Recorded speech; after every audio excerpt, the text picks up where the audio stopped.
राजधानी देहरादून के एक निजी होटल में भारतीय जनता पार्टी की महत्वपूर्ण संगठनात्मक बैठक आयोजित की गई। बैठक की अध्यक्षता प्रदेश अध्यक्ष महेंद्र भट्ट ने की, जबकि इसमें बीजेपी के राष्ट्रीय महामंत्री तरुण चुग और मुख्यमंत्री पुष्कर सिंह धामी की मौजूदगी ने इसे और भी अहम बना दिया। बैठक में प्रदेश सरकार के मंत्री, सांसद, विधायक, संगठन के पदाधिकारी और पार्टी के वरिष्ठ नेताओं ने भाग लिया। आगामी राजनीतिक रणनीति और संगठन की मजबूती को लेकर विस्तृत मंथन किया गया। बैठक का सबसे महत्वपूर्ण विषय सीएए को लेकर कार्यकर्ताओं और जनप्रतिनिधियों को विस्तृत जानकारी देना रहा। साथ ही बूथ स्तर तक संगठन को और अधिक मजबूत बनाने तथा सरकार और संगठन के बीच बेहतर समन्वय पर भी विशेष जोर दिया गया।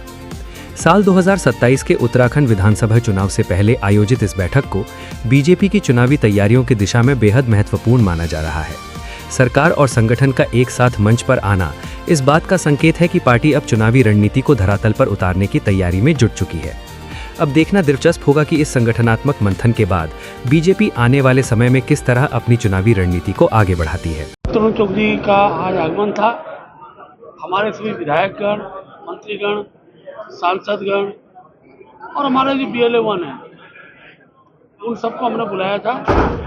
SIR का दूसरा चरण प्रारंभ हुआ है। उसमें अधिकतम मतदाता जो छूट गए हैं वो मतदाता सूची में जुड़ जाएं, उसके लिए फॉर्म 6 ठीक प्रकार से भरा जाए, कैसे भरा जाता है उसकी ट्रेनिंग दी गई। इसी प्रकार फॉर्म 7 जिसमें जो वोट आज भी गलत तरीके से जुड़े होंगे, ऐसे वोटों को काटने के लिए फॉर्म 7 को भरने का एक वहीं पर प्रदर्शन किया गया। और मैं कह सकता हूं कि भारतीय जनता पार्टी की आज की बैठक ये भारत के लोकतंत्र में निर्वाचन आयोग को मदद करने की जिससे ये बैठक थी और भारतीय जनता पार्टी अपने कर्तव्य का पालन करेगी। देखिए, राहुल गांधी आ रहे 17 तारीख को देहरादून में छात्रों से बातचीत करेंगे। देखिए, कांग्रेस चुनाव साल में अपने कई नेता बुलाएगी। केवल चुनावी मुद्दे होते हैं और इन मुद्दों को असर यहाँ की जनता पड़ता नहीं है। राहुल गांधी युवाओं से संवाद करे, बुजुर्गों से संवाद करे। राहुल गांधी के संवाद को उत्तराखंड की जनता जानती है, समझती है और केवल जनता को गुमराह करने का ही संवाद होगा। और क्योंकि अब उत्तराखंड में 100% पढ़े लिखे लोग हो गए हैं, इसलिए राहुल गांधी के संवाद को कोई असर उत्तराखंड जनता पड़ने वाला नहीं है। देखिए, सोशल मीडिया पर आपने पोस्ट लिखी है जिसका देखा कि जो ब्राह्मण है वो चोरी नहीं कर सकते। देखिए, निश्चित रूप से पूजा पद्धति में जो पुजारी होता है, पुजारी को दक्षिणा दी जाती है। इसलिए मैंने जबकि विषय निकल कर आया कि भाई बिना जेब के रहना है तो दक्षिणा से वंचित नहीं किया जा सकता है। तो दक्षिणा स्वतः यजमान द्वारा दी गई श्रद्धा का पक्ष होता है।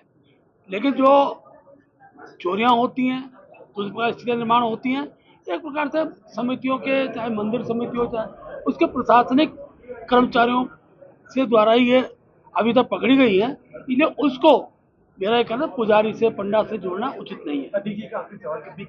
कुछ अभी हो रहा है बद्रीनाथ में या केदारनाथ में, बीजेपी का आप मानते हैं कि इसका आपको नुकसान हो सकता है पार्टी को? देखिए, सबसे बड़ी बात है कि हम लोग, हमारी सरकार ही है, जब भी किसी भी प्रकार की कोई इस प्रकार की परिस्थितियां निर्माण होती हैं या चोरी का कोई संदेह होता है तो उसके लिए जांच बैठते हैं। ऐसे गुनाहगार सजा को प्राप्त करते हैं।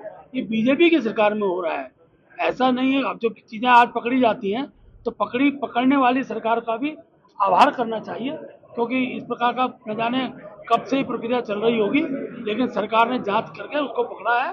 तो ये पकड़ने वाला भी एक प्रकार से, जिस सरकार के द्वारा पकड़ा जाता है तो पकड़ने वाली सरकार का भी आभार जनता करती है। लेकिन कांग्रेस पर आपको आरोप लगा रही है कि बीजेपी जहाँ जहाँ है वहाँ इस तरह के काम हो रहे हैं। देखिए, बीजेपी सरकार में भ्रष्टाचार को पकड़ने की काम की गति होती है, इसलिए इस प्रकार की चर्चाएं होती हैं और भ्रष्टाचारी जेल की सलाखों के अंदर होती है।